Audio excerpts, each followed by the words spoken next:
And there's not much more to say about it than that. I've said, again, that he is obviously an unstable human being. What Kanye West has been saying of recent vintage is just pure unbridled anti-Semitism. What he is spouting is, as I say, Der Stürmer-type anti-Semitism. And that's about as ugly as it gets. We are a sophisticated people that have to look in and be willing to challenge things, not just take what the media has fed us. The interview we had was amazing. What's the exact thing I was saying? I said the Jewish media controls so many things. It's not all the Jewish people, but there's specifically Jewish people in media that are in power that try to have, they bought the black voice. He seems to be bipolar. He admits to being bipolar. And bipolar people tend to say wild and crazy things. What he is spouting is, as I say, Der Stürmer-type anti-Semitism. Little Ben Shapiro isn't backing off of Kanye West, accusing him of pushing Nazi propaganda, and even saying there's no other way to put this, there's no other way to read this. There's just no other way to put it. There's no other way to read it. End of story. That's all there is. Yeah, I'm sure you wouldn't debate me on it, Ben Shapiro. There's no other way than to think how you think, of course. Let's watch a few larger clips of what he said. There is another Kanye West anti-Semitism story, because he's just doing interviews, apparently day after day, just ripping on the Jews. There's no way to put this except to say that what Kanye West has been saying of recent vintage is just pure unbridled anti-Semitism. There's just no other way to put it. There's no other way to read it. End of story. That's all there is.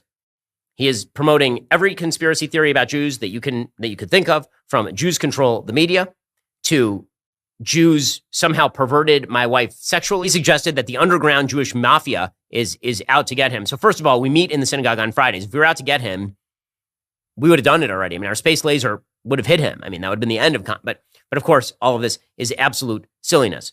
And there's not much more to say about it than that. I've said, again, that he is obviously an unstable human being. He seems to be bipolar. He admits to being bipolar.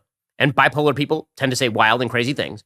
What he is spouting is, as I say, Der Stürmer-type anti-Semitism. And that's about as ugly as it gets. And nobody should be defending that. So here's the thing about what Kanye said. Kanye is not targeting specific people. I see some of his defenders saying things like, well, he's going after his agents, or he's mad at this particular banker. Okay, well, then name their names. Why are they representative of the Jews, broad red? See, here is the difference between anti-Semitism and naming just a person who happens to be Jewish. That reference he made was to a German tabloid format newspaper published in 1923 that was considered a significant part of Nazi propaganda and virulently anti-Semitic. Interesting accusations from Ben. We'll talk about it. This idea, these martyrs that we have, is 14 kids is dying in Chicago every single day. And they have this Jewish media, black media, trauma culture, trauma economy, the stuff that Charlemagne the God works for, the stuff that Rosenberg works for, the stuff that academics, the guys that academics, you got to understand, all these people that y'all listening to out here, I'm going to tell y'all, they getting their checks cut. Also, I just wanted to run back that Howard Stern, who once was saying, according to Variety, that hospitals should ban COVID anti-vaxxers, you're going to go home and die, is now another headline in Variety saying, Howard Stern slams Kanye West and his defenders. He's like Hitler and F this mental health self-defense. So Kanye West is Hitler, it's Nazi propaganda, and left-wingers and right-wingers are trying to blacklist anybody trying to defend him as he gets book burned, debanked, and wiped off of podcasts. Very interesting stuff. I'm going to tell the truth today, something a lot of people like Howard Stern and Ben Shapiro seem allergic to in some cases, and make an argument that's much less snowflake, much less censorship, and much more raw and real. We're going live now. The Dream Rare Podcast, welcome to the show. The way to get the news at the desk or on the road. Let's go. God is great and success in our control. The world is crazy, but we get better from obstacles. It's the Dream Rare Podcast, welcome to the show. The way to get the news at the desk or on the road. Let's go. God is great and success in our control. The world is crazy, but we get better from obstacles. Yeah.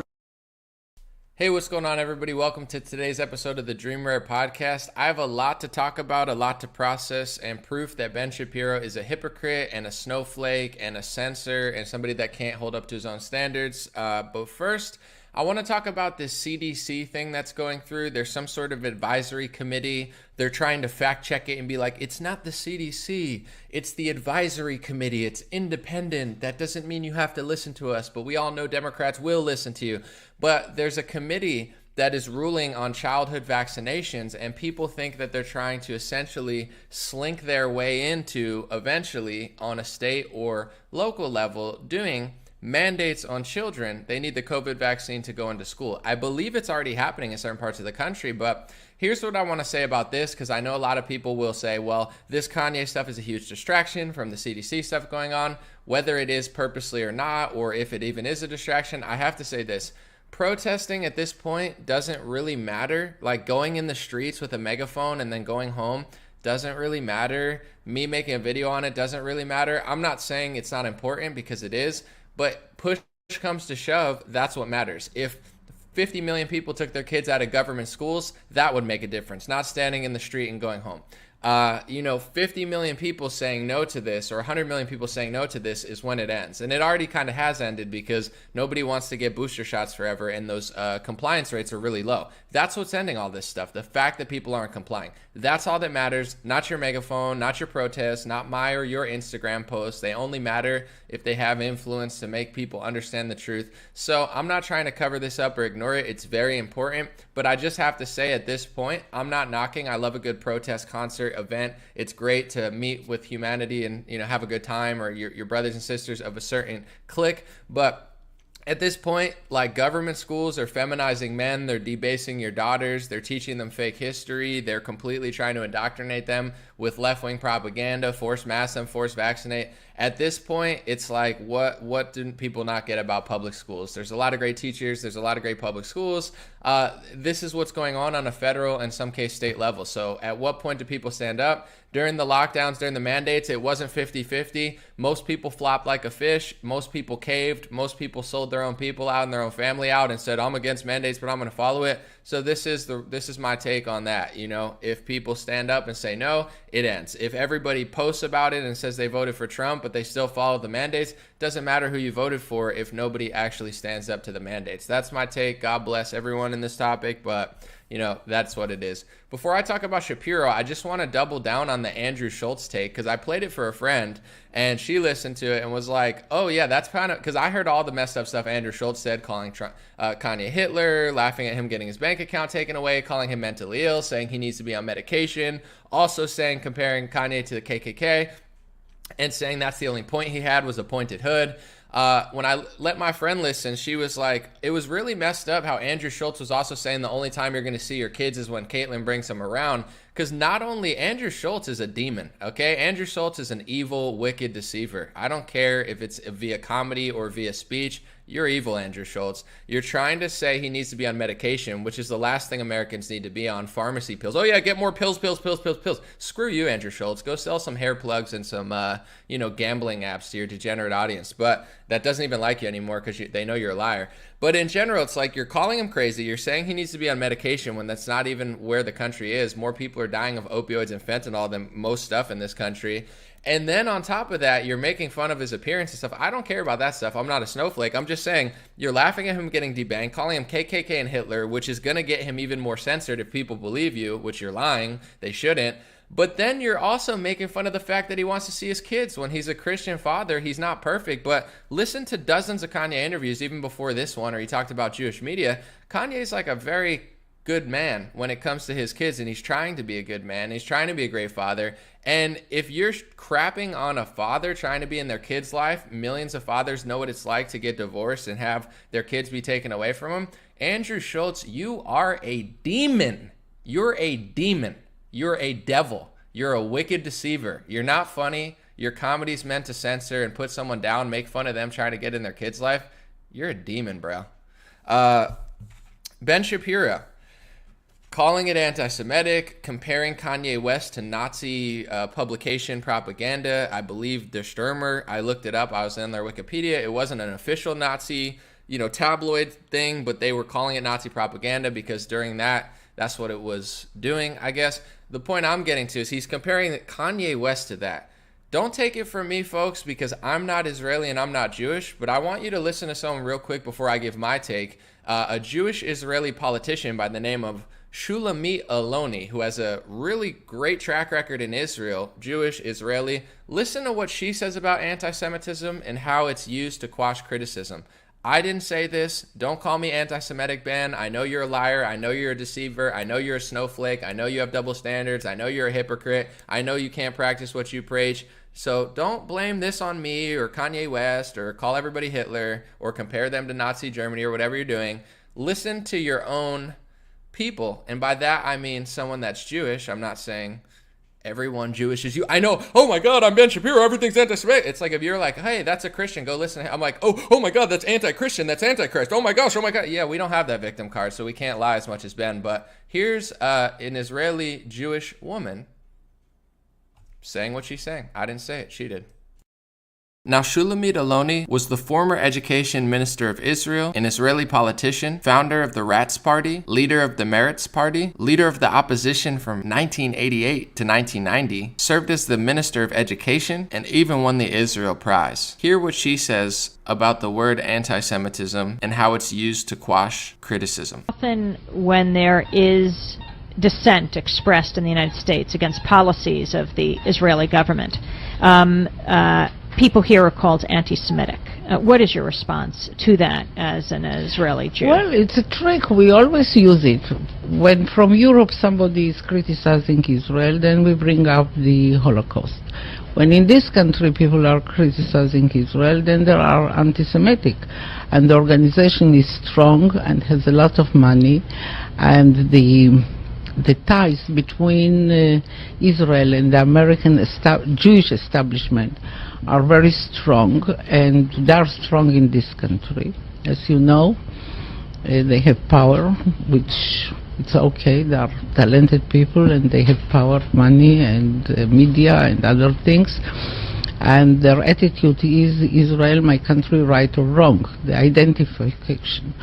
And they are not ready to hear criticism. And it's very easy to blame people who criticize certain acts of the Israeli government as anti-Semitics, and to bring up the Holocaust and the suffering of the Jewish people, and that justify everything we do to the Palestinians. So that was an Israeli, I believe, education minister. I played it before. I forget her exact credentials, but she said basically that it was a trick to get people to stop criticizing Israel and certain stuff. She also said that there's a lot of Jewish people in high power positions in media that don't want criticism. Ben is a Jewish person in media who doesn't want criticism. I didn't say that that's what's going on. I mean, I will say stuff, but I'm just saying that that's what the Israeli minister just said. I'm just repeating her words, that there's powerful Jewish people in media that don't want criticism of certain things, so they call things anti-Semitic to quash criticism. Would Ben call her a Nazi? Would Ben call that anti-Semitism? Someone said, I don't know if this is true because I haven't seen Roseanne's take, but someone said Roseanne said that Ye was right. I haven't seen that, but Roseanne is a friend of mine. I know her personally. I've hung out with her. Roseanne is a gem. She's epic. So that would be epic if she said that Ye was right. I haven't seen that take, but I wouldn't be surprised. Roseanne is definitely an anomaly. She's not easily quantifiable, or she says exactly what she thinks, whether you agree with it or not. Let's go through some of these things that Ben Shapiro has done in the past, not because I really care that much, just to show you that everything he says is anti-Semitic. He says, don't criticize Jews as a group. Never, never, never. I'm going to identify as a group all the time and use it as a victim card and cry all the time. I'm Ben Shapiro. But if you ever criticize something, I'm going to just call everything anti-Semitic, because just name the individuals.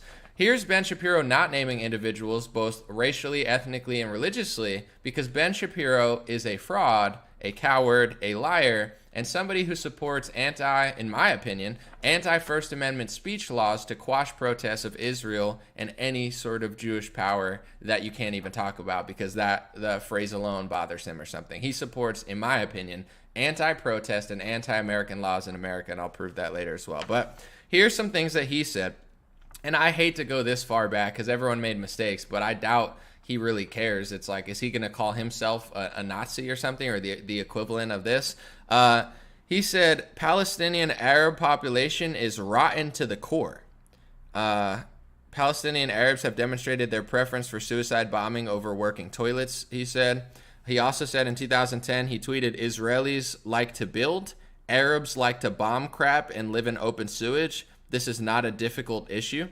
settlements rock. So he didn't say some Arabs like to destroy, but some like to build. He made a general statement and basically said, all my people good, all your people bad. That's what he said. Israelis like to build. He didn't say some Israelis like to build, some Israelis like to destroy. Some Arabs like to build, some Arabs like to destroy. He didn't say that.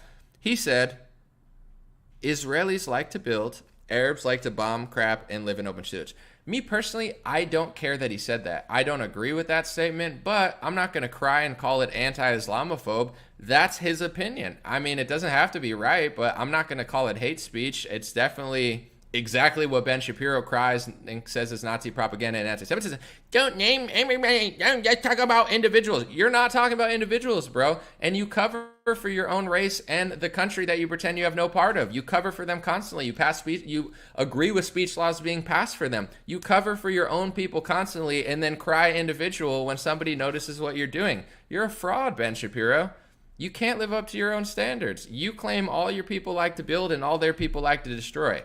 But it's anti-Semitism when people do it to you. Fraud, coward, liar, joke. He also talks about, Islam constantly, and he wrote in Breitbart in 2014, the West cannot be a great defender of Islam because we have no capacity to slice radical Islam out of broader Islam. He further wrote that defending that broader ideology by downplaying it and calling it a so-called fringe minority only emboldens those of the radical minority. Radical Islam tends to predominate inside Islam. I don't care that he said that, but he's calling Kanye West a $1 billion black creator in America, calling him Nazi propaganda, basically, and just like, that's it, that's all you can think, that's it, there's no other way to wrap it around, there's no other way. Of course you don't have a debate, Ben Shapiro, because for 3 years now, I've been calling for a debate with Ben Shapiro or Charlie Kirk or any of this. I don't even care if you think you're bigger than me. Send me one of your little minions, one of your little TPUSA, PragerU, Israeli bots or something that just says, let's pass laws. Like, I don't care. Send anybody, Christian, Jewish, Muslim. Send one of your little minions. Let them debate me. Why does nobody want to debate me? Because I'm telling the truth about what they're covering up with false accusations of anti-Semitism. The Republican Party, in some cases Democrats too, usually these things are bipartisan or at least not opposed by the Democrats. I wonder why. Same reason that big pharma laws seem to pass most of the time, because both parties are sold out, but you can't say that. When you get to some of these speech laws being passed, I like DeSantis. Trump's okay. He's a little sneaky, but whatever. I liked Trump for a while before he turned into Bill Gates, but Trump passed an executive order that quashed criticism of Israel on college campuses. It was an anti-BDS executive order. Ben Shapiro calls Roger Waters anti-Semitic. Oh my God, Roger Waters is anti-Semitic. All Roger Waters did on the Joe Rogan podcast, I'm not even sure I agree with everything he said because I didn't listen to the full podcast, but he was talking about these BDS laws. BDS is boycott, divestments, and sanctions. So these are a group of Palestinian activists, some Christians, some Jews are even on it, and saying that they're against, Israel's government. Not Israeli people or Jews, but the Israeli government. It's really a protest to protest the Israeli government, to boycott, divest, and sanction. I'm not a part of the movement. I don't divest and say I'm not personally. I'm sorry if this bothers like some pro BDS people here. I don't check to see all the time where the company's from. I mean, I try to do made in the USA in general, but I'm not divesting or sanctioning Israel personally. I don't do that. But I believe in people's right to do that in America. You could protest Trump. You could protest this. You could protest the church. Why can't you boycott a foreign country? Because people in the Republican Party like Ben Shapiro, Donald Trump, DeSantis, they pass these laws. They say you can't criticize Jewish power. There's no such thing as Jewish power. They don't, there's no media power there at all, so you can't talk about it. You can't say that Jews killed Jesus. That, you can't say they do blood libel. Like, all these really weird laws. I'm not just making this stuff up. It's being passed into legislation via executive order by Donald Trump. DeSantis in schools. There's all these like, don't say this, don't protest this. I don't agree with that because I think that goes against the Constitution. And also, I believe that actually creates more hate. I'm not someone that thinks that stopping a protest is going to save Jewish people's lives. I actually think it creates more hate and more divisiveness and actually hurts everybody. So I'm not one of these liars like them who takes Israeli donor money, says it doesn't exist, and then passes a speech law to say that it's anti-Semitic to say that Jewish people are paying me off. It's like they are paying you off. It doesn't mean everyone's doing it, but how much money are mega donors dumping into the GOP, hundreds of millions of dollars, to lobby a bunch of your favorite little puppets who put on a cowboy hat and sell Trump merch to not talk about this stuff. The same way, Kanye West said not all Jewish people, but Jewish media has owned the black voice. If he were to say not all white people, but white media has owned the black voice, would anybody care? No one cares. Ben Shapiro cares when it affects him because he's a hypocrite who dishes it out but can't take it. He's a fraud. He doesn't exist if he doesn't have the victim card. He's a baby. You hear him in his voice. You hear me, I'm a man. I'm strong. I believe what I say. You hear Ben Shapiro, he sounds like, he sounds like a little, weirdo, that doesn't even sound confident. His eyes are going left and right because he's just not telling the truth, and he knows it. So, he can't debate this stuff because as he calls everything Nazi anti-Semitism, he supports anti-protest and anti-free speech laws because he doesn't want people to talk about Israel or protest them. And I said this, and people don't understand why I keep talking about the Kanye West thing. First of all, I do what I want. Second of all, I've been trying to sound the alarm in the Republican Party since 2019, and I've been getting blacklisted, shut down. There's a reason, and I'm not saying this to brag, but I'm self-aware. I'm better than most of these Republicans they put on stage. Everybody knows it. I'm funnier, more charming, better speaker, better off the top, can actually perform. I've done rap shows in front of 20,000 people. I don't need a pat on the back, and I don't need people to think I'm good. I'm just saying, you listen to these people on the stage, they're like, TPSA, Ted Cruz is good, Beto's bad, and everyone's like, it's like, nobody likes these people. But in general, why do people think that I haven't risen the rank? And I don't want what they're selling. I'm not saying I'm jealous or envious. I'm just saying they've blacklisted me because I've told the truth about Israeli Jewish power speech laws that they're passing through legislation, because I don't think it's going to save Jewish people. I don't think it's going to save millions of lives. I don't think it's going to stop the hate or the violence. I think it's an infringement on our free speech, and I think once you do it for one thing, you do it for everything. So I don't believe on it from a philosophical and fundamental principle, and they don't care. The GOP, they care as much about freedom as they did money printing. Oh, we're against money printing. They printed trillions of dollars in 2020. They're for your freedom, but they were okay with a lockdown for a month. They're against big pharma, but they're funding big pharma $15 billion.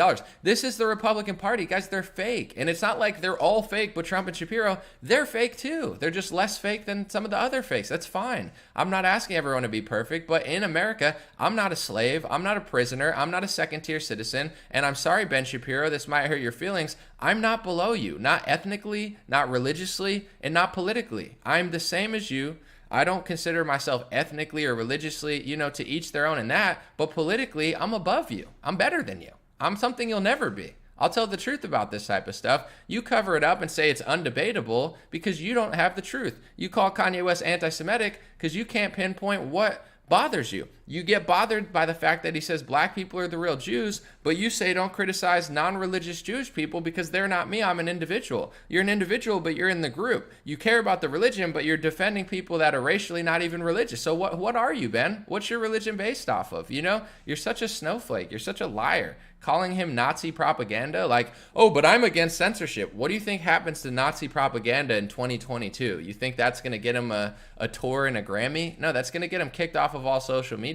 And you know it, Ben Shapiro. So I'm tired of the hypocrisy. He can't live up to his own standards. And I've been trying to sound the alarm in America about these speech laws, but nobody in the Republican Party cares because this is the game they play. And now what Ben Shapiro is trying to do is say, it's not just that Kanye West is spewing Nazi propaganda, which, let me just set the record straight, Ben Shapiro. You might have been offended by what he said. If you replaced Jew with Arab, you'd love it. If you replaced, Jewish with Muslim, you'd be drooling over him and defending him.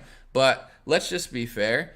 That 3-hour podcast, Ben Shapiro, was more interesting than anything you've ever done in your life, okay? And you're a pretty interesting guy, Ben Shapiro. You're pretty legendary.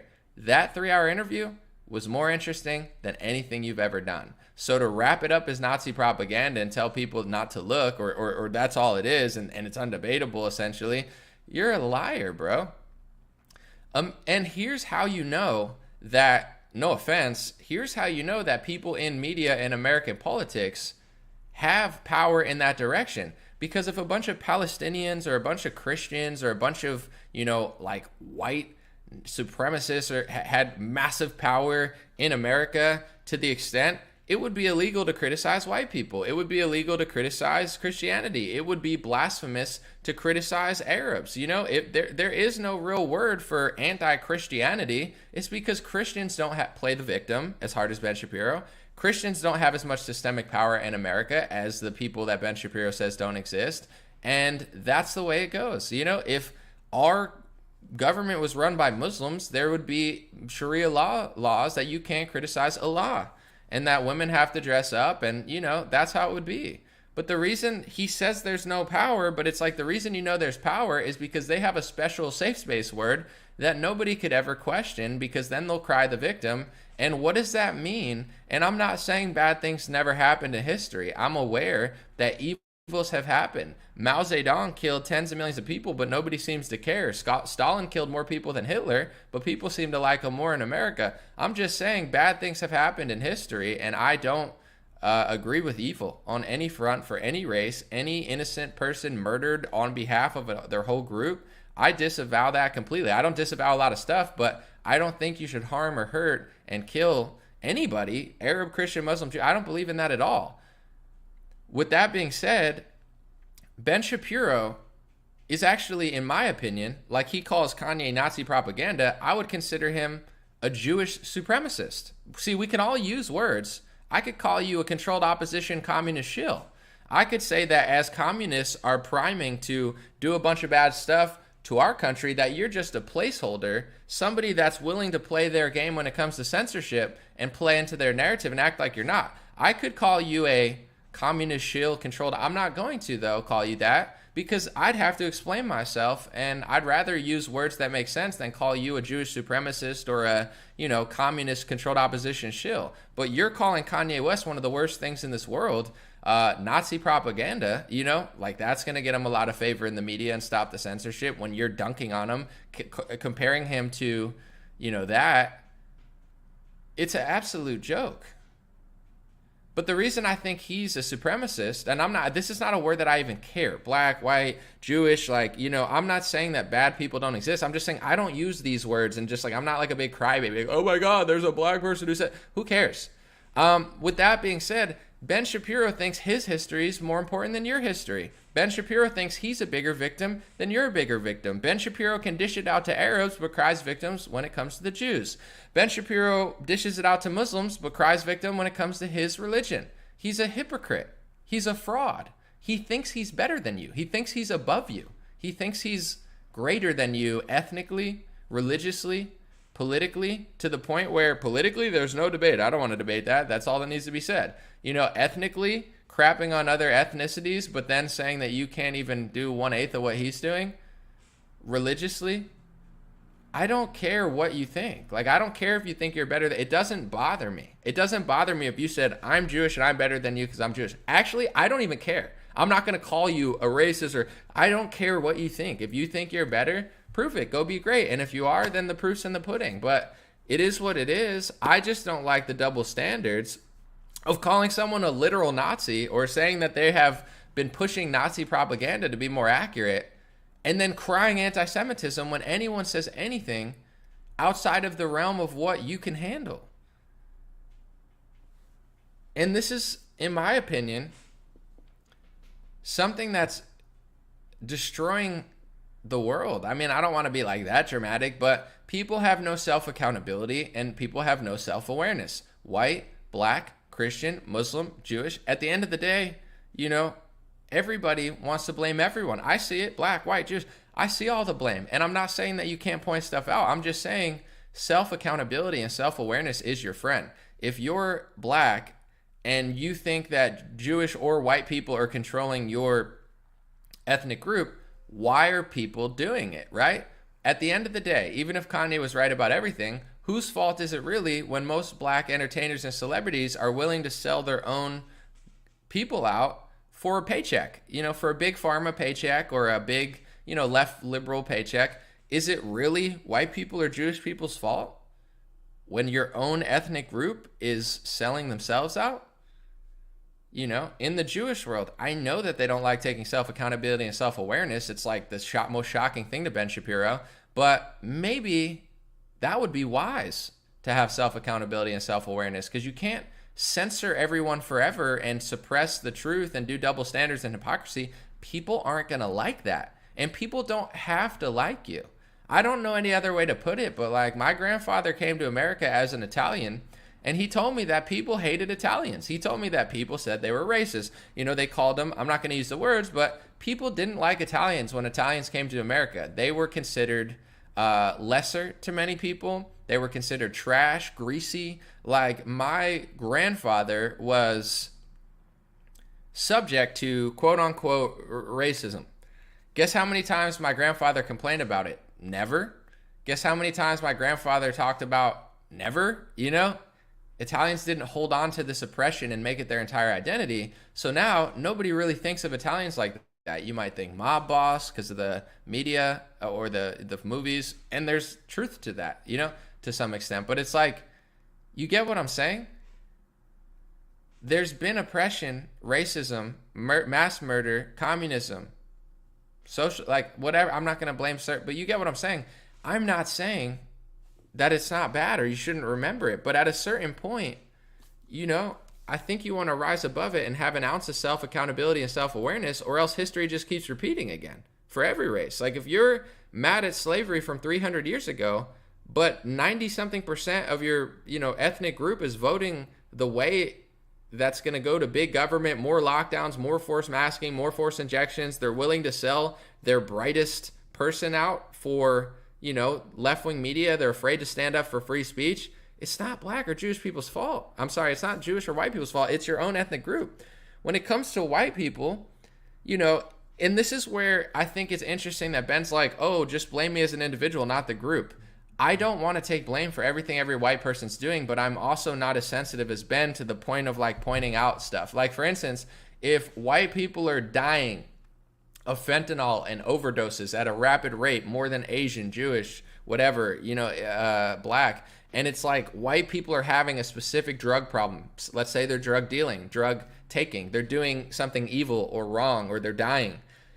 I don't mind if someone says that's going on and white people are doing that. That's going on in the white world. That doesn't bother me because I understand what you're saying, and I'm not going to lie about it and be like, oh, yeah, that is true. I'm not a white person that's doing opioids, but white people are dying of opioids, or white people are selling opioids, or pushing opioids, or, you know what I'm saying, buying off the media. I don't care, because as a good person of that group, or allegedly whatever you want to call me, I don't even care. I will identify that problem and not just say it's all Nazi propaganda or something. Like I couldn't do that. In the black world, right? Ben says don't name an individual. I'm not blaming everybody. I know dozens of amazing black men and women. Most people are completely innocent, of course. But to act like you don't see what's going on in the south side of Chicago, is the south side of Chicago a, you know, Jewish person problem where Jewish people are killing each other in the streets? It's not. In south side of Chicago, gang violence and black on black crime, or whatever you want to call it, murder, innocent, that's what's going on there. So if you pointed that out and said there's an issue in that black community, and I said, oy vey, don't say that, that's racist, it's like, that's Hitler, it's like, no, that's just what's going on there. And that's my opinion about what's going on in the media. Most Jewish people have nothing to do with media.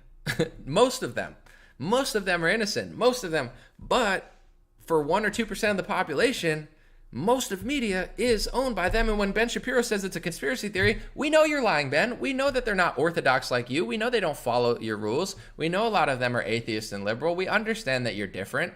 But why are you always covering for them instead of acknowledging that there's a problem?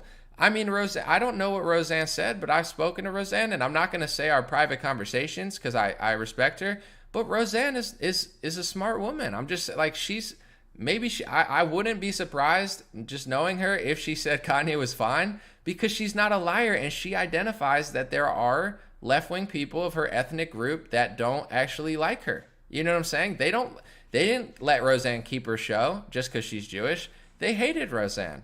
Because if you're Jewish and you come out and you can't be controlled by the culture, just like Kanye West, they Kanye Wested Roseanne. I bet you Roseanne, I'm not going to speak for her, but I'm going to just say, like, Roseanne is the Kanye West of Jews. You know what I'm saying? She was ousted by her own people for just keeping it too real or too loose. You know what I'm saying? Roseanne's the Jewish yay. So I wouldn't be surprised if she liked him, because it's like she sees parallels of her own people get away. Yeah, you might, Roseanne is a legend. She's probably the best female comedian of all time. Go away. That's what they told her. We don't care if you're Jewish. We don't care. Go away. You're too bad. They yayed her before yay. She's the original cancel. But when it comes to this type of stuff, it's like Ben Shapiro is such a liar. Why not be like, there is an issue in media, and it's not all secular Jews or atheists, alleged, whatever. It's just some. But I see it. I notice it. And I'm going to call it out the same way a Christian would call out their church. Like, if you called out a crappy church, I wouldn't be like, it's not all of us. I mean, yeah, it's not all of us, but I'm not going to do it like, it's not all of us. It's anti-Christian. It's anti-Christian to criticize them. It's anti-Christian to say that there's a problem with Black Lives Matter churches. It's anti-Christian to say that there's not LGBT flags on the church. Like, dude, like, that's who Ben Shapiro is. He's like a manic liar who has to project onto others and say that they're mentally ill because he's a fraud. Oh, he's ill. He needs pills. Like, yeah, sure. Yeah, he's so crazy and you're so normal, Ben. No, you don't want to address the elephant in the room, and it's very sneaky and disingenuous. I don't know what else to really tell you. And there is, and this is why, in my opinion, as somebody who's trying to educate myself on all this stuff, you shouldn't use the words racist and anti-Semitic to shut down a conversation, because there's nuance among the conversation. All Black people are not responsible for what's going on in South Side of Chicago. But the South Side of Chicago, at least not in the physical realm, it's not a white or Jewish problem. It's a Black problem that is mostly affecting that streets. It doesn't make you racist to point that out, that it's more Black girls dying than it is white girls in the South Side of Chicago. I'm trying to save Black life.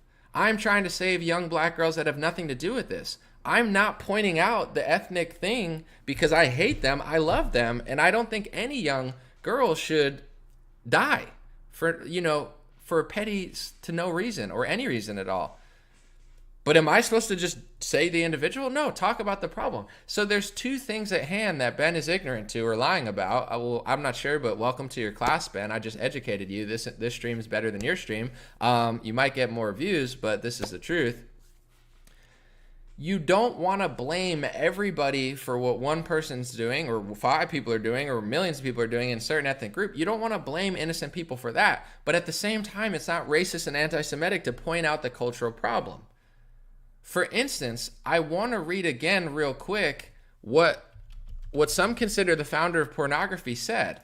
Because on one hand, what he said is not the problem of every ethnic, culturally, or religious Jew. It's not.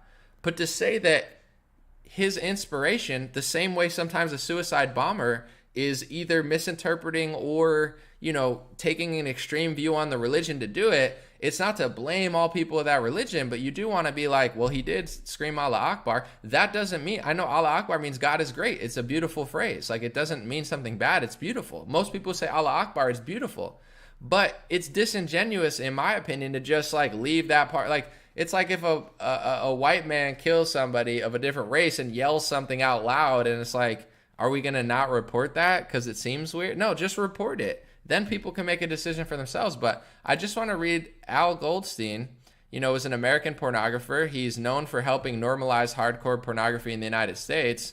He said in a book, I'm just going to read the quote real quick, his views on Christianity. Ford asked Goldstein why Jews were dramatically overrepresented in the porn industry, and he answered, the only reason that Jews are in the pornography is that we think that Christ sucks, Catholicism sucks, we don't believe in authoritarianism. Pornography, thus, becomes a way of defiling Christian culture, and as it penetrates to the very heart of American mainstream and no doubt is consumed by those very same wasps, its subversive character becomes more charged. So he literally admitted, they asked him why Jews were overrepresented in pornography, and he said, and I'm not saying this is true to everybody, but he said, we think Christ sucks. We think Catholicism sucks. We're defiling Christians. Christians didn't believe in hardcore pornography. They didn't even believe in like renting a hotel without being married. They believed in marriage between a man and a woman. And the Jewish father of pornography admitted that he thinks Christ sucks and was trying to defile Christians. Does that mean that's Ben Shapiro's fault? No, of course not. But does his ethnic or worldview not have something to do with it? Like, he just said that. I'm not saying it's everyone's fault, but it's worth discussing, is it not? Or are we just going to pretend like he's just a guy? I mean, I don't think Ben Shapiro wants people to explore his ideology, because I think his ideology is an ideology of supremacy, of thinking he's more important than me. I am sad for what happened to Ben's people when evil was done against them. But I don't think Ben Shapiro's more special than me or an Asian, girl whose parents got killed by Mao Zedong, or, a communist who fled Stalin. But Ben can't exist unless everybody thinks he's more important, more special, has more safe spaces, has more words that shut down his opposition. He needs an edge over you. And if you take away his edge, he cries Hitler and anti-Semitism. That's what he's doing. Kanye West gave the greatest interview of the decade. And it's a lot deeper than pointed hoods and Hitler, or Nazi propaganda. That 3-hour podcast was very filled with matrix breaking information about Hollywood, the Kardashians, the Clintons, media, politics, black culture, rap culture. He talks about black culture and nobody cries. They're not like, oh, it's not all of it. We know what he means. Not all black people are responsible for hip hop or black culture, but this is what black culture calls itself sometimes when they're talking about itself. So when you get what I'm saying? When they're praising themselves, it's black culture, it's black culture, it's black culture. But then when that same culture that they call black culture does something, they don't go, oh, it's not black. It's still black culture if that's what you're going to call it. But that's what we're trying to talk about with Ben and the ADL and other groups, left wing and right wing. Not all, but some. It's not like you don't know Ben's Jewish. Everyone knows Ben's Jewish. He talks about being Jewish and Judaism and Israel almost more than he talks about everything. It's his identity. It's who he is. That's fine. But you identify as a group. I'm this, this is this, this is this, this is this, this is this. Something goes wrong, it's nothing. It's not. I don't understand why you're so defensive then. If they're not you, if they're not religious, right? They're atheist, secular, left-wing Jews, why can't you make a statement about that without screeching and screaming hate speech and Hitler? I don't understand. It makes it seem like you're covering for them in a way. You're acting like you don't see patterns in media. If I talk to Ben off camera, you think he doesn't notice the FBI crime statistics? You don't think he notices the disproportionate crime being done in this country and what race is doing it? So you think he doesn't know that people that share his ethnic group are in media? You think he really doesn't know that? Of course he does. He's just, either he's completely lying or he's such a delusional emotional victim that he has driven himself insane, so he has to project onto Kanye West and say that Kanye is crazy when Ben's going crazy. It's driving Ben crazy, taking away his victim card. He can't handle it. He's deprogramming. God forbid he has to live life equally as everyone else and have a real conversation. He's in meltdown mode. And this is what I wanted to say about my Italian grandfather and Italians in general, and Irish, by the way. Irish used to be very looked down upon in this society. Italians used to be very looked down in this society. In my opinion, Italians and Irish, who were treated like garbage for a long time, I believe they earned, this is going to be a tough concept to left-wingers and some right-wingers, but they earned their respect. Italians didn't censor everyone into oblivion and make people respect Italians. Italians started living to a point where, for whatever reason, people started respecting them. Same with the Irish. They've gotten out of this narrative where they're so terrible because they kind of just blend in and nobody even, you know what I'm saying? There's no stand out, stick out thing where they're doing something crazy that everyone's pointing at. When it comes to Jewish stuff, there's a lot of that. And I don't mind that you're doing well and stuff, like good, you're doing well in media. I think it's great. I would actually, if you weren't always crying all the time, Ben Shapiro, I would say you raise your kids right. You teach them good values. You teach, a lot of Jewish parents teach their kids finance at a very young age. One of my best friends growing up was Jewish. His family was amazing. They treated me great. And he was really smart and he was really good at stocks and finances at a young age. I don't think anything besides he was smart and he worked hard. I think there's reasons that people are doing well, and I don't think it's everyone else's like, oh, play the victim because they're doing better. No, then get better. If you're white, non-Jewish, and you're jealous or upset that Jewish people are doing well, figure out how to do better. Don't play the victim and cry, oh my God, it's the Jew. Do better. You know what I'm saying? And that's the problem, in my opinion, in white America and European America, to criticize my own group to an extent, getting too lazy, too comfortable, too delusional, just sitting there watching, sports and not like taking life by the horns. You do that long enough, life's going to pass you by. Other groups are going to take your stuff. Sorry, that's just how the world works. Now there's minority groups doing this, Jewish groups doing that, this group doing this. And white people are just sitting there. They don't even know what heritage they are. They've, life. And I'm not saying everybody, but I'm just being honest. It's like at a certain point, if you want to thrive and succeed as a group, if that's the group, you got to pay attention and not just get called racist all the time and not know how to counter it. Figure out how to counter it. Figure out how to, arm yourself with education and knowledge so you could peacefully win a discussion.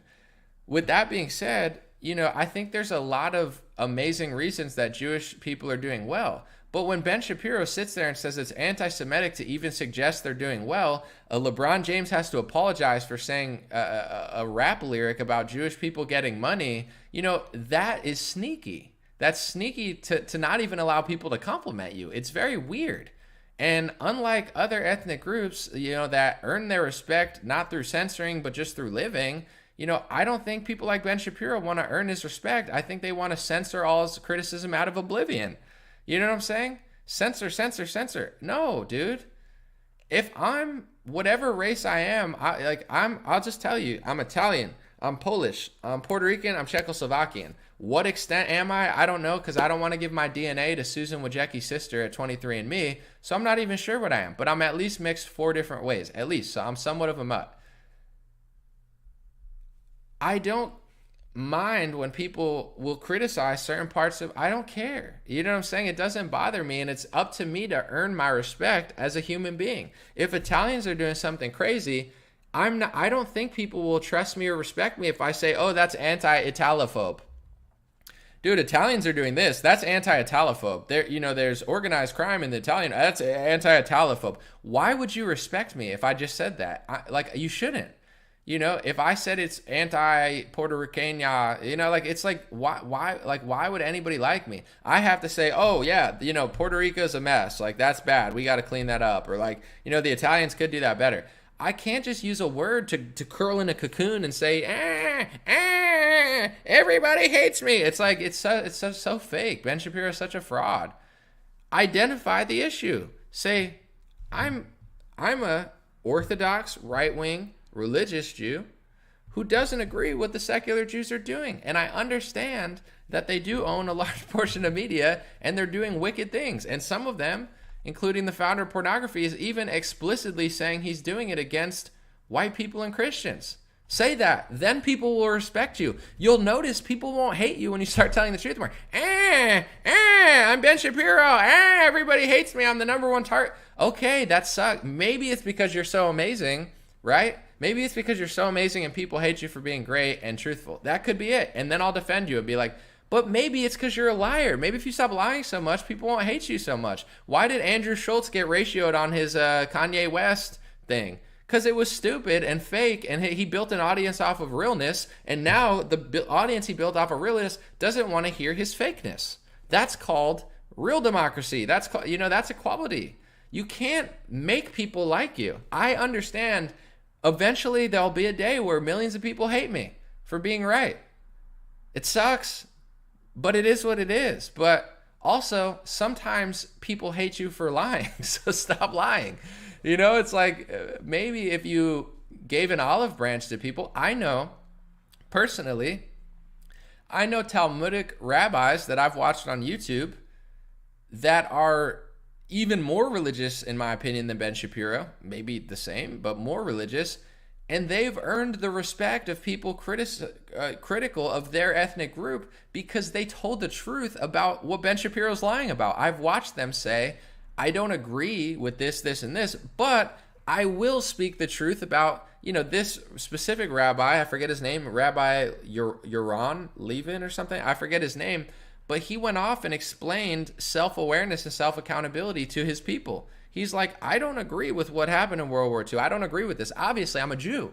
I'm a Talmudic Jew. But here's what we need to learn as a people. He said, we need to learn self-awareness and self-accountability. Because if we're constantly doing these immoral things to the Goyim, the non-Jew, then they're not going to like us and it's going to get ugly. So we need to stop doing that. That's what he said. I love the message. I was like, dang, it got taken off of YouTube. It was bold. It was brave. It was ballsy.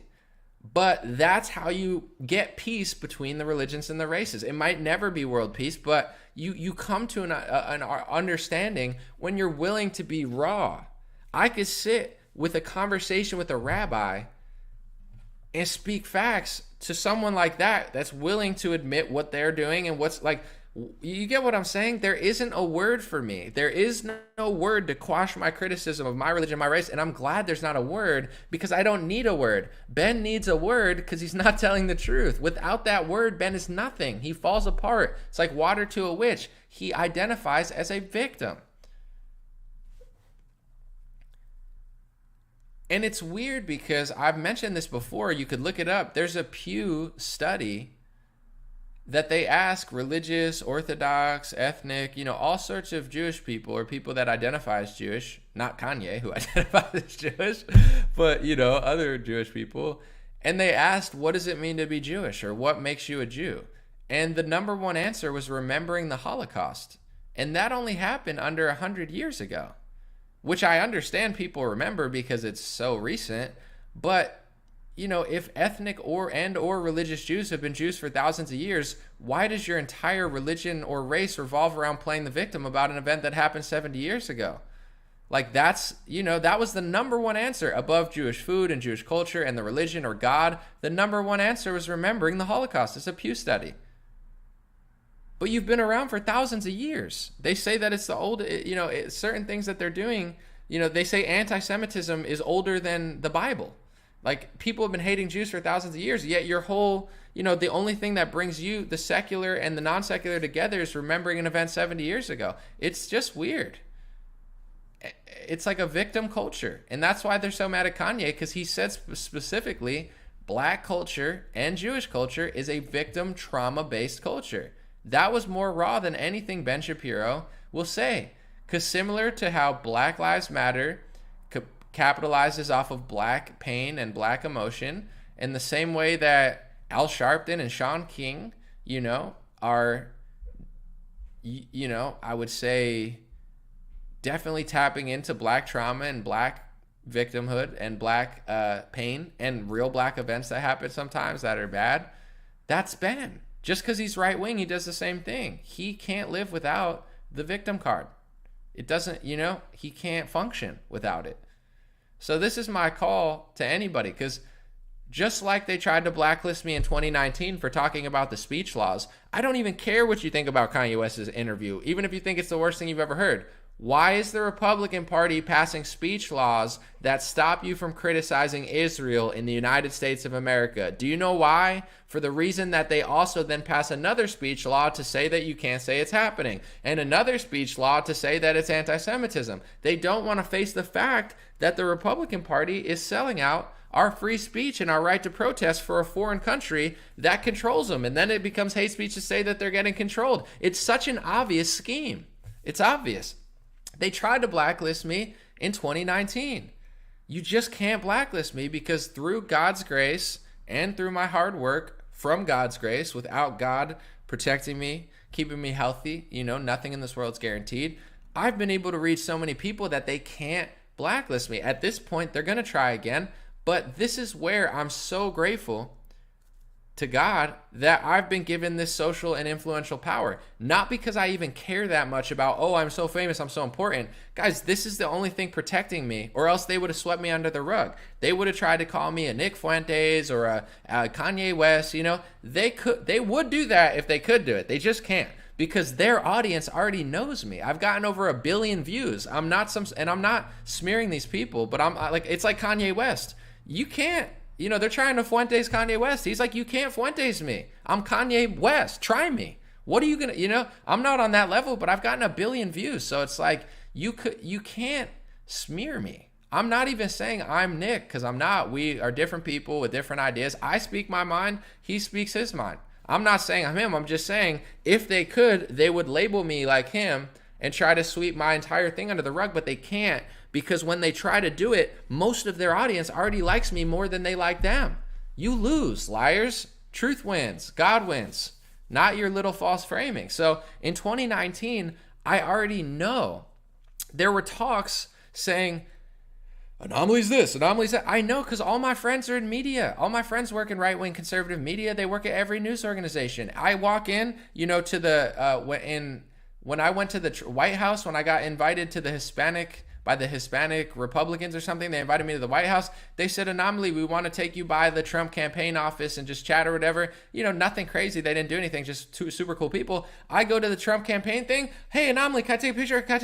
All the people working for the campaign know me. I go to a Trump rally, I get let in, and I get to go here because the guy's working the thing. You can't lie about me. Everybody in your organization surrounding you that you hire, not all of them, but most of them, they already like me more than they like you.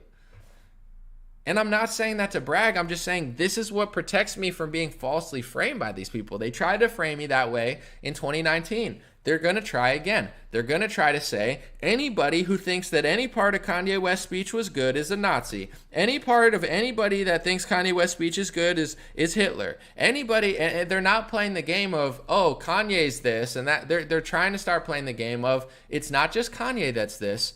It's every person who supports Kanye is this. This is the game that they play. Well, you're not, not only is Trump racist, but you're racist if you like Trump. That's what they say. That's not true. There's only two choices. And first of all, Trump was way more epic than Hillary Clinton. Duh. So supporting Trump didn't make people racist in 2016. It made them ahead of the curve, even more ahead than me. I would have voted for Trump in 2016 if I knew what I knew now then.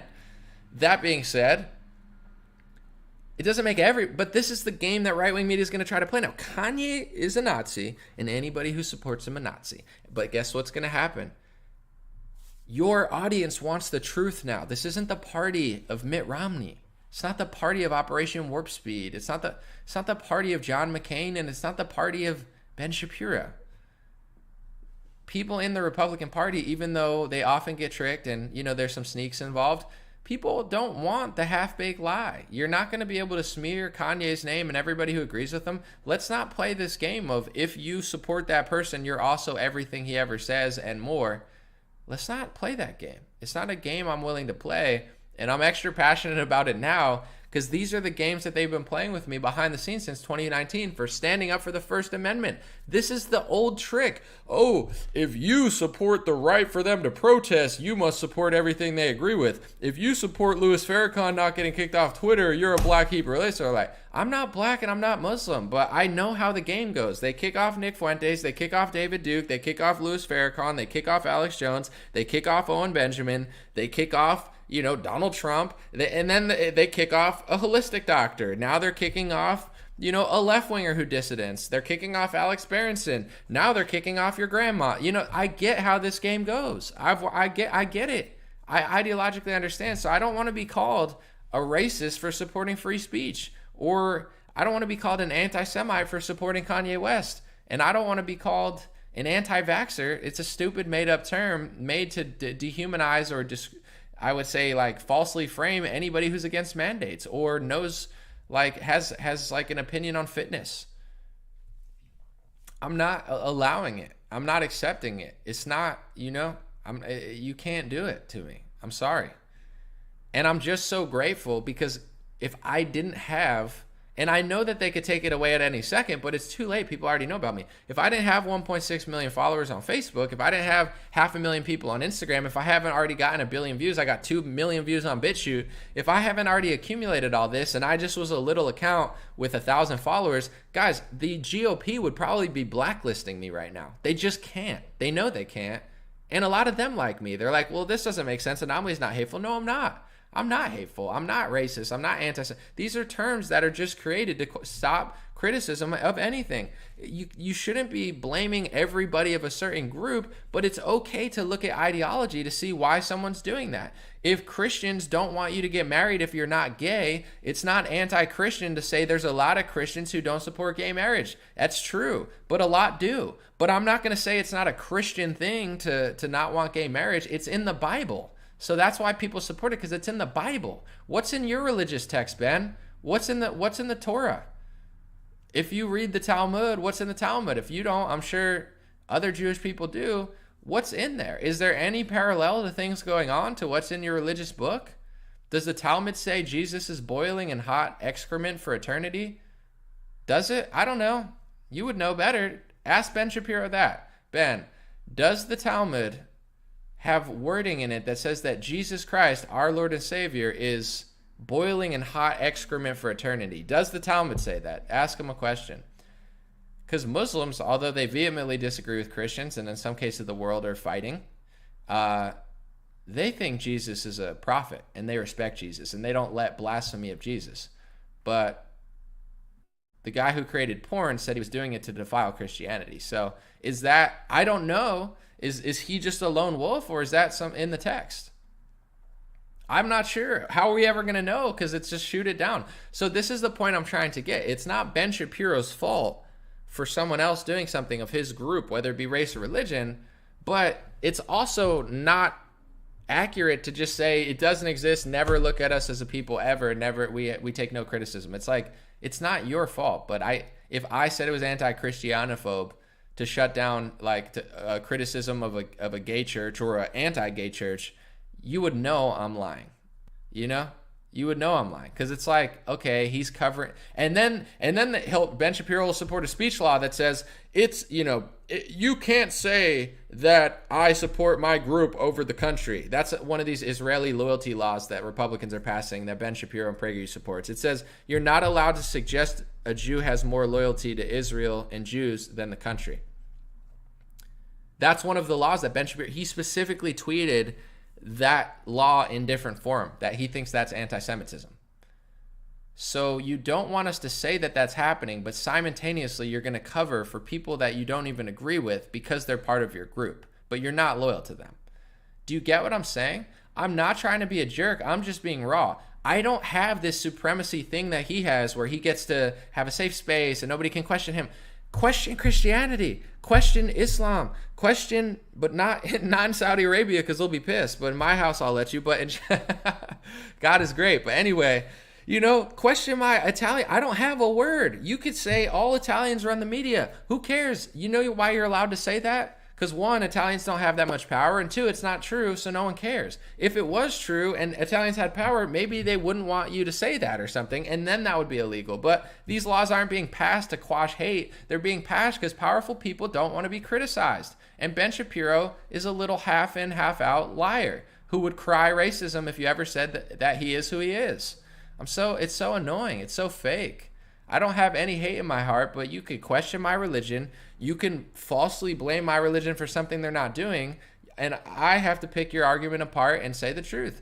I personally think that Christianity in America is really weak. As a Christian, I think Christianity in America has become weak and pathetic and borderline. I'm not going to say useless because just being a Christian is important, but like as far as systemically, it's been whittled down to nothing. So if somebody wants to criticize Christianity, I'm all for it. I think it's okay.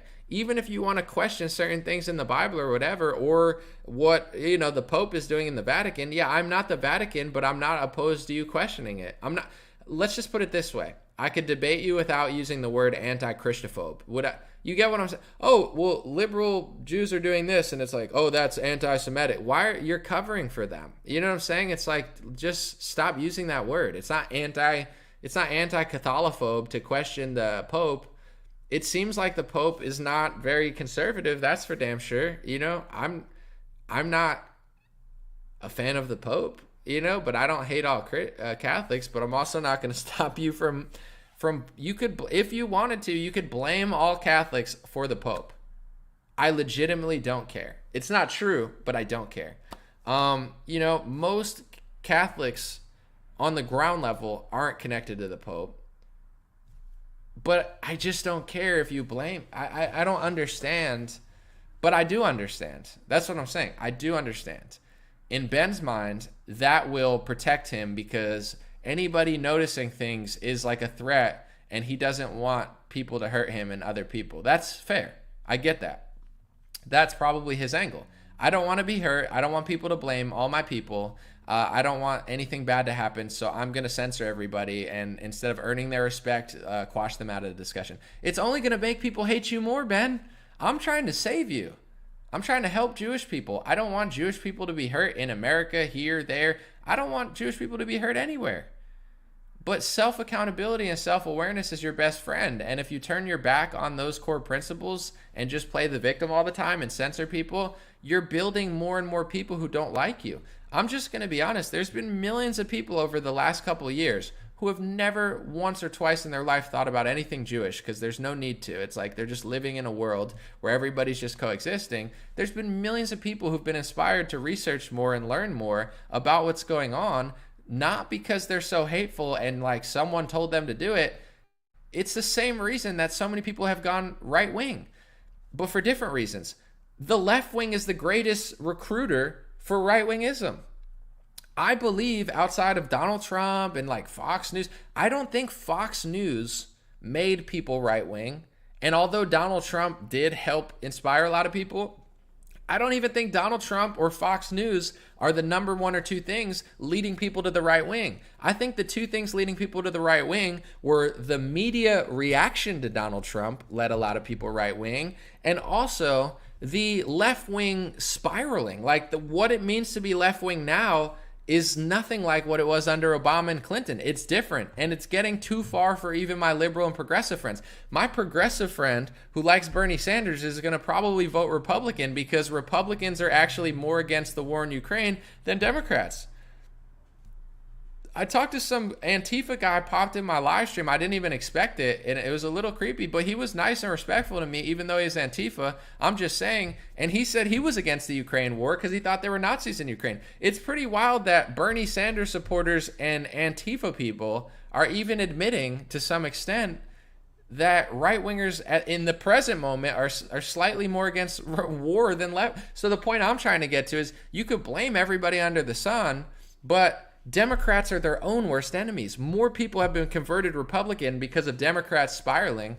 Someone said probably a Fed. I have no idea, but it's like it wasn't something I requested. It just, I did a let's debate Kanye West, and you know, people just popped in. It was like 10 different people. So at this point, I don't know who's who, but it was an open conversation. I didn't check. I literally just like let people pop in, left wing, right wing, Jewish, Christian, Muslim. It was a whole open forum of like anyone could pop in my Instagram live stream and say what they want. It's pretty wild. But in general, I think the own worst enemy of the Democratic Party was the left wing media. I think that's led more people to the right. And that's just my last message for Shapiro, I think, and a lot of people crying anti-Semitism. I believe that more people are becoming more disdainful of Jews as a whole, even though they shouldn't be, but they are, because of actions of people like Ben Shapiro, because of the speech laws, because of the fact that they're shutting down Israeli protests, because of the fact that everything that you ever say about anyone is anti-Semitism. I think that that's raising more hate. I mean, even the ADL will say that there's more anti-Semitism now than there used to be.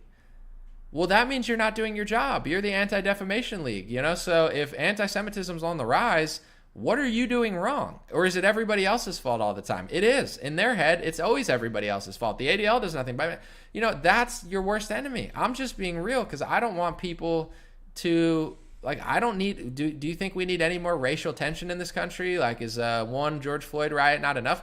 I don't need any more racial tension in my life. I don't want Christians, Muslims, Jews, black, white, you know, religious. I'm not looking for a fight right now. I'm looking to peacefully live my life, just like most Jew, European, white, black. Everybody just kind of wants to raise their family and have a good time. But the point I'm getting to is that's just my open message to Shapiro, the ADL, as somebody that loves and respects the amazing people of your race and sees the great in millions of people of your ethnic group. You have to understand that the same thing the Democratic Party is doing, losing millions of right-wingers because of their snowflake safe space culture and dishonesty, is the same thing happening in the Jewish world. You can't play victim all the time. It's just not going to work. You have to address tough issues, and censoring people and passing laws to stop people on a college campus from boycotting Israel, that's not going to make people like Israel. It's only going to make people more annoyed that want to have the freedom of speech. And I believe the freedom of speech and protest is actually an outlet. It's a vehicle. When you cut that off, like censorship, in my opinion as well, overly censoring only makes people more hateful. You know, Milo Yiannopoulos, I'm going to give you a quick example. Milo Yiannopoulos was, I believe he says he's straight now. God bless Milo. He is conservative, right-wing. They called him far right. He was a gay Jewish man who dated black guys. I mean, he was the ultimate anomaly, but right-wing. Not literally me, but the word anomaly. You know, it's like he was unlike anybody else in the Republican Party. That's what the word anomaly means. But in general, he got banned off of Twitter for making a joke about Leslie Jones, and they said it was racist. He was one of the earliest bans.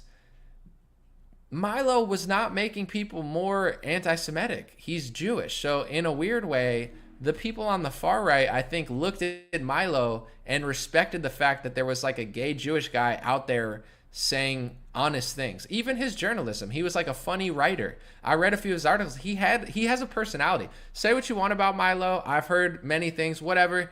He had the sauce. You know what I'm saying? When it came to interviews, he's interesting, he's funny, he's intelligent. He's got that British accent, which is cool. They use big words. Milo was a star. He was a star. You ban him from Twitter, where do people go? Someone said he was controlled out. I don't care what you think about him. I'm just making a point. I don't care if you like him or hate him. That's not what this is about.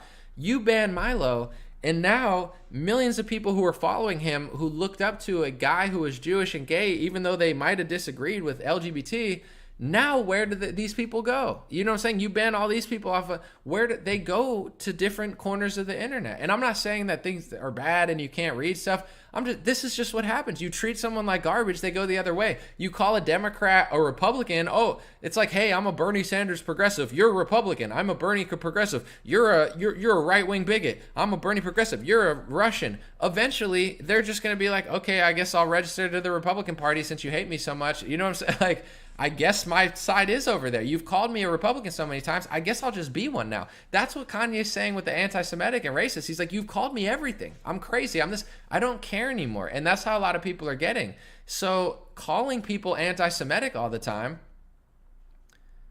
eventually you're going to make them into what you say you want to stop them from being just by pushing them into a corner. Someone said you're promoting Milo. You're not getting it, just like the left wing and Ben Shapiro aren't getting it. I'm not promoting Milo. I don't care. I'm not even like a huge fanatic. I haven't heard what he said in 7 years. I've heard a few good interviews from him. I'm just being honest. He was a star. He was a standout. He was funny and interesting in a party filled with people that just, not everybody, but he was a star in the media. Say what you want about him, whether you liked him or hate him. He was interesting. He had swag. I'm just saying, when he got deleted, that forced a lot of people to go other places. This is the problem with, and I don't even care that you said that because it makes a good point.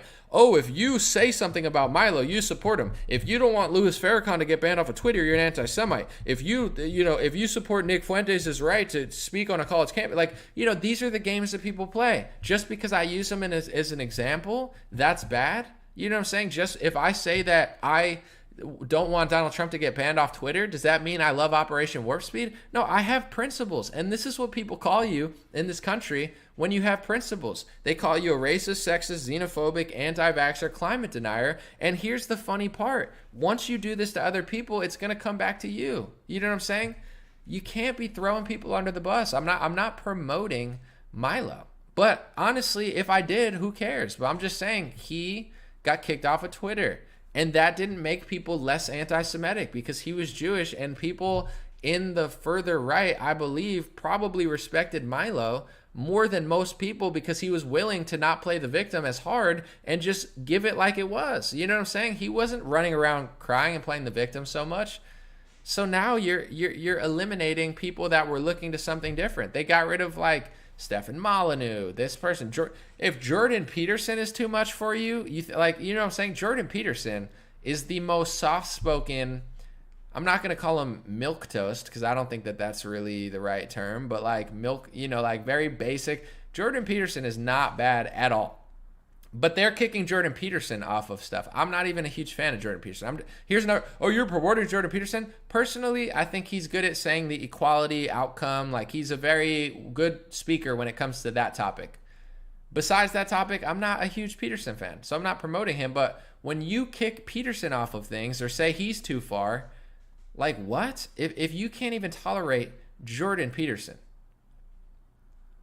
how is that going to stop the far right or the Trump movement? It's only going to empower all these things you hate, because you're not allowing someone to go to a Jordan Peterson, which is like nothing on the terms of like crazy. I've seen much wilder things than Jordan Peterson. It's pretty calm. He's a pretty reasonable guy.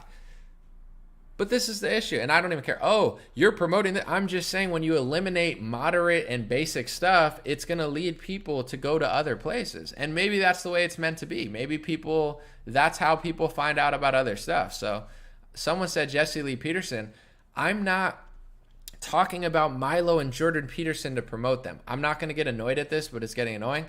I'm not promoting Jordan Peterson and Milo for the point of promoting my favorite people. I'm just explaining, if you eliminate people like them that are not even that crazy, where do you think it leads people? I like Jesse Lee personally more than I like Jordan Peterson, but I'm not promoting accounts right now. I'm not saying, here's my favorite accounts. Listen to what I'm saying. I'm just explaining, if you eliminate, like, if Charlie Kirk is too far right for you and he can't, or Ben Shapiro, like, you don't want to play this game if you're left wing, because it's only going to lead people to further right. That's just the truth of psychology. So that's my message to every group. It's like, in Black America, you're not going to get a bunch of people on the fence about, whatever topic it is by writing it on the end zone. That's not like, oh, Black Lives Matter, you wrote it on an end zone, now I agree with the Marxist organization. No, people are getting their tongue ripped out and called racist when they talk about complex issues. And it's only, I know people that they still don't care about race, but they're tired of getting beaten down. So it's like, they're like, yeah, I don't even want to watch the NFL. Not because I care about race. I've loved people of all races for 40 years. It's just, I'm tired of like the evil left-wing propaganda. And it's like, you got a black fist in one hand and a vaccine in the other hand. People don't like that. It's not racism. It's like, you guys are jokers. So that's what I'm trying to say, is like, that's not how you gain more respect in the Black community, is by putting a vaccine in one hand and having Kareem Abdul Jabbar tell Kyrie Irving he's not a man for not getting a vaccine. I'm just trying to break through the psychology. Like, I want ethnic groups to get along more, but how could we ever get along when multiple groups play the victim, multiple groups can't have their history questioned, multiple groups can't be questioned on any level, multiple groups don't want to be challenged, and then one group is to take blame for everything, sort of, but at the same time, it's just like not going to work. I don't know any other way to put it. That's where my heart's at. That's why I'm saying this stuff. I don't want people to hate people. I just don't see this ending well. It's like, yeah, George Floyd, we're mad, let's burn stuff down. Like, that's your idea of activism? Oh, am I racist for not putting a black square in my bio? Is that racism because I'm not a total puppet controllable? Hey, Anomaly, I don't post squares when people tell me to post them. I don't care what you call me. If the Republicans tell me to post a red square, or left-wing activists tell me to post a black square, I'm not your little puppet that I'm lobbyable. I'm not going to post a square if you pay me 10 grand. I'll post a black square when I want to, not when you tell me to. That's freedom. That's called not being controllable. But they try to say, if you don't support the burning down of a neighborhood, you hate black people. What's going on in those neighborhoods now? Have you gone back to Minneapolis to check and see if it's better? These people don't give a crap. That's why I don't care. That's why I have zero cares. Why? About what they're saying? Because they're disingenuous. If they really cared about Minneapolis, they'd be flying back right now, but there's no media coverage there, so they're not flying there. Go fly there now. Go see the neighborhoods that they burned down. Are they better? Are they thriving? What's rent like? What's food prices like? Yeah, you don't give a crap about these neighborhoods. You just used them and exploited them for your emotions and political, benefits.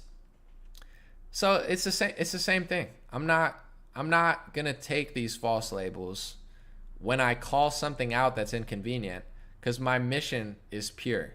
My heart is pure, my soul is pure, and what I'm trying to relay to all communities is we can't have double standards and hypocrisy. You can't be able to be Ben Shapiro and talk about other people's race and religion openly, but then quash any discussions of your race and religion. You can't do generalizations of others and not take the generalization. The hypocrisy is the problem. The double standards are the problem. And we see it on all aspects of our society. And it's why America's going to hell.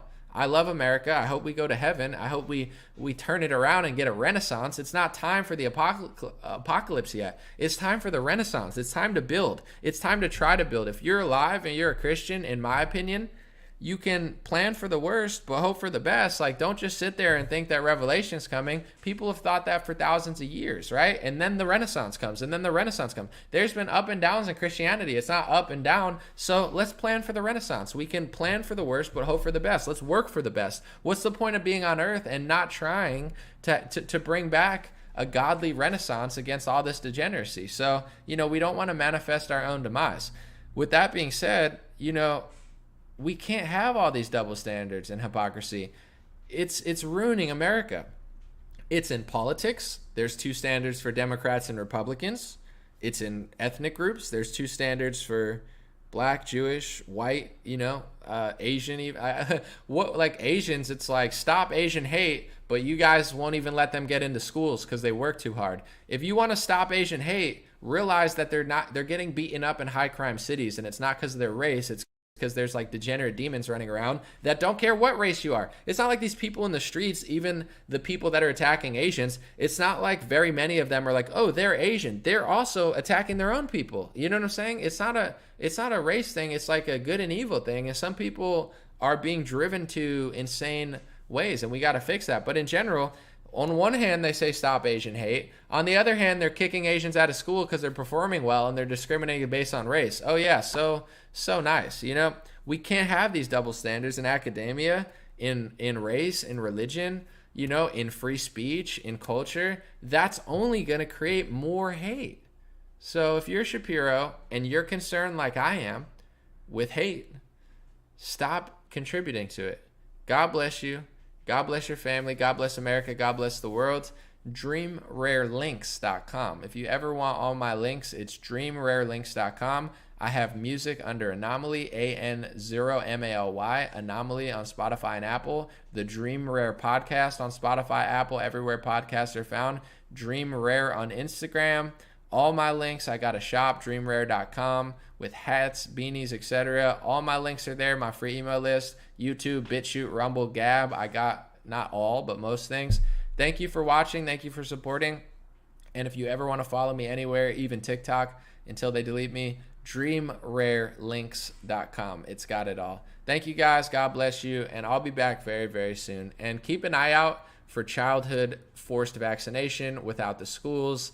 These government-run schools, I believe, just to end on a note, I believe in a weird way that this is a message, and I know people are struggling with money and working, and it's easy to send your kids to school. I understand that, and I don't want to be someone who judges others because, if I'm not raising my own kids, then how am I going to tell you how to raise yours? But I do want to just give out a warning where these government schools, not all of them, there's probably a lot of teachers watching this that are amazing public school teachers, so I don't want to generalize. But these schools you really want to be, I believe, involved to an extent of what they're learning, what they're watching, because they're trying to, in my opinion, in some cases, turn your son into a daughter, get them to get surgery or take hormones at 10, and then charge you if you disagree with it. They're trying to steal your kids, okay? They're trying to take your kids away. They're trying to force vaccinate your kids. If your kid and you come to a decision at a certain age about something, I'm not really interested in adult people's lives as much as a kid where I know that they're moldable and they haven't even had the chance to even semi-think for themselves. This is what they're doing in public schools. So I'm not trying to judge others and say that I'm better because I'm not I go to protests sometimes too. I like a good peaceful protest, but if you say, well, anomaly's not, the megaphone doesn't matter. The protest doesn't matter. You know what? The real protest is action. The real protest in your own life is taking your kid out of public school. I'm not saying you have to, but if they're going to force vaccinate your kid, and that's the rule of the school that you go to, the protest isn't standing in the street. The protest is taking your kid out of school. And when enough people do that, that's when it all ends. You know, I'm not saying to not protest because it raises awareness and it can be fun, you know, if it's run well. But in general, the only protest that matters is our numbers. And we failed in 2020. I would say we failed in 2021 and somewhat succeeded now because it just seems like the compliance rate. So let's just say we succeeded. One way or another, we did succeed in squashing a lot of these mandates.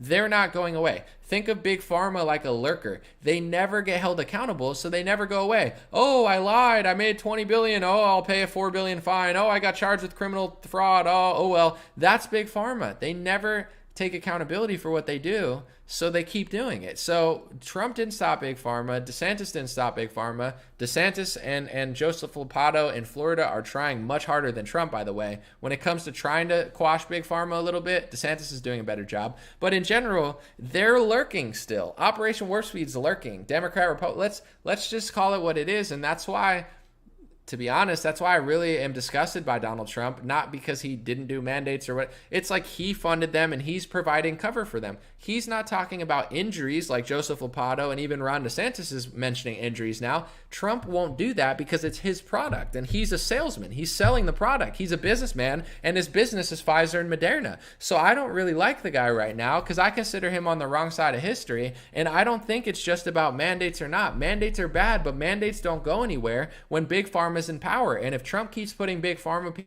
people in power like he did Alex Azar, the HHS head, and Jerome Adams, the goofy Big Pharma shill who blocked me on Twitter. Hey, Jerome, you still suck. Thanks for the block. I don't care. Don't want to talk to you anyway. You know, these are the people he empowers. So long story short, you know, this isn't going away. Big Pharma is not going away. If we don't, as a party or a movement, and hopefully it becomes bipartisan, if we don't call out and get Big Pharma to realize what they did, they're going to keep oppressing us forever. It doesn't matter if a Republican gets in, they're going to try. We can't have a leader that's saying, Operation Warp Speed is the greatest thing ever. It's the greatest modern achievement. We saved 100 million lives. That's not God's work. That's in my opinion, El Diablo, okay? Which translates to Kanye West did an anti-Semitic rant. No, I'm just kidding. It's the devil. But in general, it's coming. Protesting, cool. It's not going away until our party, let's hope Republicans win House, Senate. Let's not sugarcoat them. I got to say this real quick. Sorry, I don't mean to rant, but call out DeSantis. Anomaly, why do you promote DeSantis? He did these speech laws. Call out the speech laws. I'm just complimenting and then saying the truth about something. I like to compliment also. It's not like, screw you. It's like, I don't like that. That's a little sneaky, but thank you for doing that, because you don't have to do that. If he wanted, Ron DeSantis could be like George Bush. He could be like Mitt Romney. He could be forced vaccinating kids. He doesn't have to do that. Thank you, Ron DeSantis. I appreciate that. Thank you, Donald Trump. I appreciate that. But no. But yes, but no. I like to compliment people. Let's not just throw everything out and just say, like, let's give them compliments. Like Shapiro. It's not like he's never done anything right. But it's a little weird now because Candace Owens is one of his biggest stars, and he's calling her friend basically a Nazi propagandist. Like, how's that going to work? You're employing somebody who's hanging out with someone that's a Nazi propagandist. But you're like, that's a little weird. But in general, Ben's done a lot of great stuff. I'm not going to deny that just because I disagree with this. But in general, we need to, as a party, we cannot, this is my last message, and it's important. If you're a Republican, we can't be the party of babying Donald Trump or DeSantis, but especially Trump right now. Stop babying Donald Trump. We're screwed if we baby Donald Trump. We're screwed if we think he's an idol. We're screwed if we think he's just going to solve it. He's not going to solve it. You know, when Republicans win and or House or Senate, they'll win the House probably, possibly the Senate. We can't just sit here and wait for Donald Trump. Let these people know. Stop this stuff. You sold out to Big Pharma. Make it right. You locked down. Make it right. You printed trillions of dollars like a socialist, but you hate socialists, but you are a corporate socialist. You know, Make it right. Not, oh, you're so great, you just made mistakes, Jared Kushner. Like, stop doing that. Stop babying these people. It's never going to get done if we baby them. Please, Republicans, you don't have to be a jerk about it, but just stop clapping for these people. They don't deserve our applaud. Yeah, great, good. Give them compliments. Make sure they know what they did. It's only been 2 years since Republicans locked down, most of them. It's only been a year since Ted Cruz tweeted that he believes in mask segregation and he supported it. I mean, that's not long ago. It's only been a year since Sarah Huckabee Sanders ran around the South trying to get people to comply to the Trump vaccine. And if they would have listened to her in mass routes, we'd still be under tyranny, even further than we were.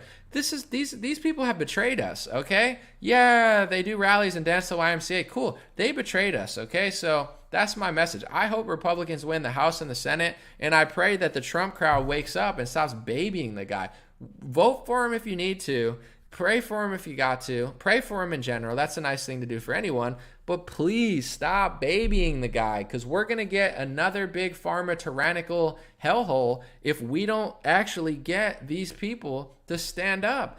Standing up to big pharma isn't saying no to mandates after you gave them $15 billion and put an HHS secretary at a big pharma executive at the head of HHS secretary. Donald Trump handed the keys to the castle to a big pharma executive. He gave him the entire health department, and he was the one who declared the emergency. Donald Trump sold us out to pharma. Either he made a mistake or he sold us out. Either way, who cares? Tell him that he did it. Stop cheering for the guy and acting like he's the return of Christ, or else we're screwed. So that's my message to Trump supporters, Republicans. I want to win. I'm voting all Republican in November. I got to see the ballot because there's a lot of like props. Here's my message too, if you're still listening. Study up on some stuff before your election because it's confusing. Prop this, prop that. Sometimes people don't even put their party. So learn what's going on locally because it's important, and even your state's important, and everything's confusing. So if you go to your election in November and nothing's like, and like nothing makes sense to you, I did this in the primary, and I'm like, half the stuff I didn't even know. And I'm like, let's not make that same mistake again. So let's study the ballot. You know what I'm saying? Vote the right way. Get these people into office, but stop babying them, or else we're going to get duped by Big Pharma. They didn't stand up to Big Pharma. They sold out to Big Pharma. They caved to Big Pharma. They funded Big Pharma. They gave Big Pharma a Big Pharma executive in government. They sold out their cabinet to Big Pharma. They let Big Pharma give themselves money. They printed trillions of dollars. And then they're against Big Pharma. It's too late. They lost, okay? Like, so that what I just said in that minute is more honest than any excuse maker. They all hate me, all the Trump excuse makers, because they can't tell the truth like me. They're like allergic to reality in the same way. That's what it is. It's okay. Forgive the guy, vote for him, but stop babying him. Stop making excuses for it, or I can promise you it's going to happen again. It's going to happen again. We can't let it happen again. Our country can't afford anything like that ever again. It's like everybody's broke now because of what they did in 2020 and 2021. Yes, Biden sucks. Yes, the Democrats suck. Yes, they made it worse. Yes, the Democrats printed more fuel on the fire. But this all started in 2020, okay? Even if Donald Trump and the entire Republican Party took office, we were still going to hit inflation. We were still going to have rising prices.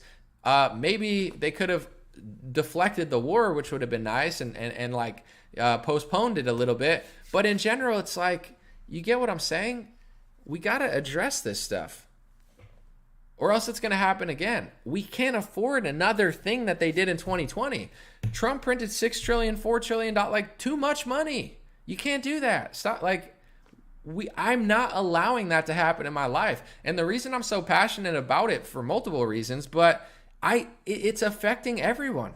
We're all broker this year than everybody was for the most part, because all the prices are going high, and all the prices are going high because Biden printed too much money and Trump printed too much money and the Congress printed too much money. So we can't afford. We're going to be paying for 2020 and 2021, but mostly 2020 in my opinion. We're going to be paying for 2020 for the next 10 years. I mean, I pray that it turns around, because at this point, I'm just getting mauled in the stock market. People that have worked their whole lives for America are getting mauled in the stock market, and they can't take their money out because they're getting destroyed. We're going to pay for this for so long.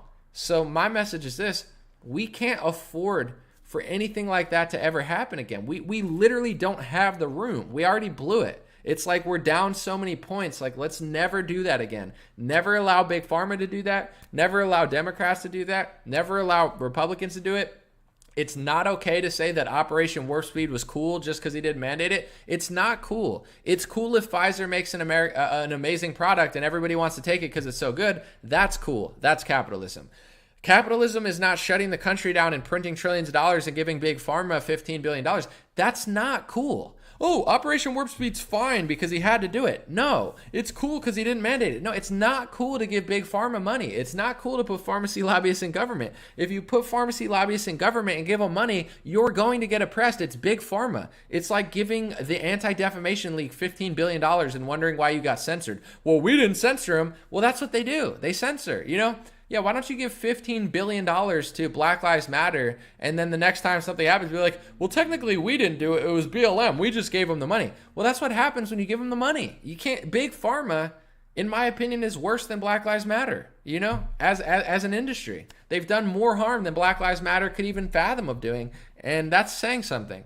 And you're going to give them $15 billion of socialist funny money during a lockdown and put pharmacy lobbyists at the head of HHS and allow them to just go wild and then say, well, I didn't mandate it? That's the Republican Party. Bunch of spineless, sellout, half-baked phonies who pass speech laws for a foreign country and put on cowboy hats and act like they're freaking John Wayne at rallies and dance around, and people still buy it. I pray that people listen to what I just said. God bless you. God bless your family. God bless America. God bless the world. Like them, pray for them, vote for them, but stop babying them. We're screwed if you baby them. I can't. I'm 33. I hope I live a long time. We screwed up enough already. I don't have any more room to be screwed, or else I'm going to have to fly out of the country and go live on an island somewhere. Like, we're already pushing it, guys. We can't have any more of this stuff when we win, okay? I'm not trying to be broke and force masked again. And so appreciate you guys. God bless you. Have a beautiful day. I'll be back.